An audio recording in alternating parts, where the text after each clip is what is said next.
संध्या अपने माता पिता की बहुत लाडली थी। 3 बड़े भाइयों की बहन थी। कोई भी चीज़ मांगने पर उसी वक्त सामने हाजिर हो जाती और पूरे घर में उसका रौब था। पूरे परिवार की और नौकरों पर राजकुमारी की तरह हुक्म चलाती थी। कविता स्कूल में भी उसका रौब था। उसका बड़े भाई की लाडली जो थी वह ऐसे ही उसने घर में कॉलेज में दाखिला लिया। उसके ठाट बाट, बड़ी गाड़ी में आना जाना, हर दिन नया फैशन देखकर हर कोई उससे दोस्ती करना चाहता था। थोड़े ही दिनों में उसके बहुत से दोस्त बन गए और पूरे कॉलेज में उसकी अपनी ही पहचान बन गई थी। इन दिनों उसके घर एक रिश्ता आया। खानदानी लोग थे और पापा की पुरानी जान पहचान के भी थे। संध्या के साथ कोई ज़बरदस्ती नहीं थी, पर संध्या ने फिर भी हाँ कर दी, क्योंकि वह अपने परिवार से बहुत प्यार करती थी।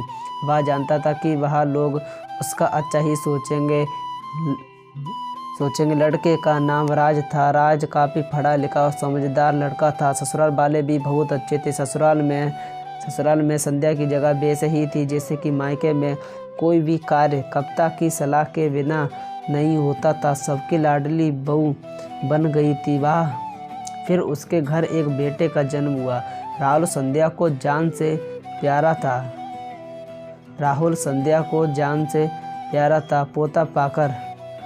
पोता पाकर ससुराल वाले तो फूले नहीं समाते थे। संध्या कभी कभी सोचती कि उसकी किस्मत कितनी अच्छी है। उसका हर अपना उसे कितना प्यार करता है। चाहे जीवन में कैसा भी समय आए, मेरे साथ में अकेली नहीं हो सकती।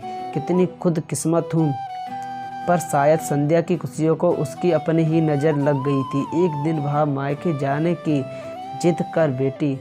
राज को बहुत काम था, लेकिन वह फिर भी उसे ले गया। रास्ते में उनकी गाड़ी अन्य गाड़ी से टकरा गई। संध्या, राज और राहुल बहुत बुरी तरह से जख्मी हो गए। काफ़ी दिनों के इलाज के बाद राज और राहुल तो ठीक हो गए, लेकिन संध्या पूरी तरह ठीक ना हो सकी।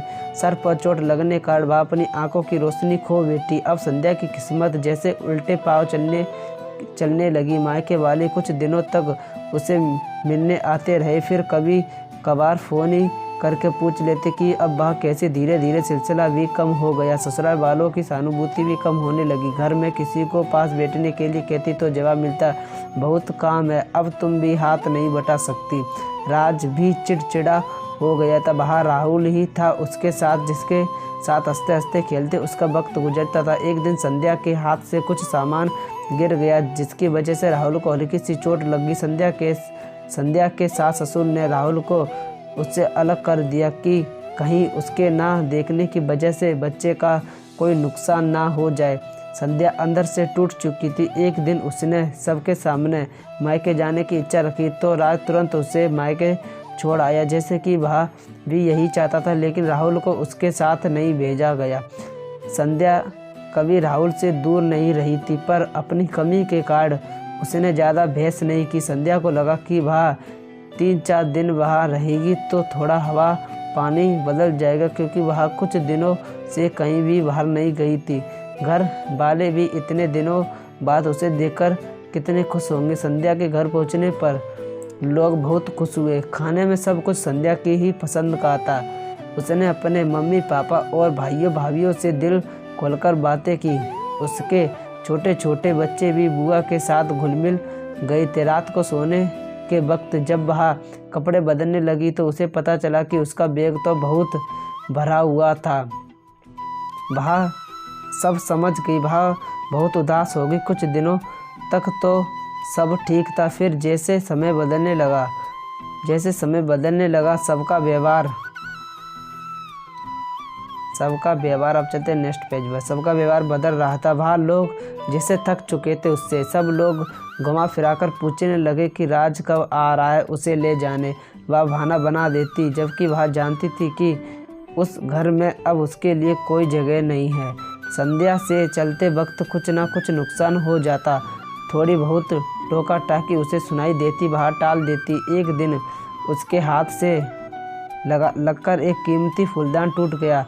छोटी भाभी ने बहुत हंगामा मचाया। संध्या के माता पिता रोज रोज के झमेले से तंग आ गए थे। उन्होंने राज को खुद से फ़ोन कर दिया। राज संध्या को अपने घर ले गया। कविता को यहाँ पर कविता नहीं, यहाँ पर संध्या होनी चाहिए। वीडियो एडिटिंग में कुछ गलती हो गई है, इसके लिए।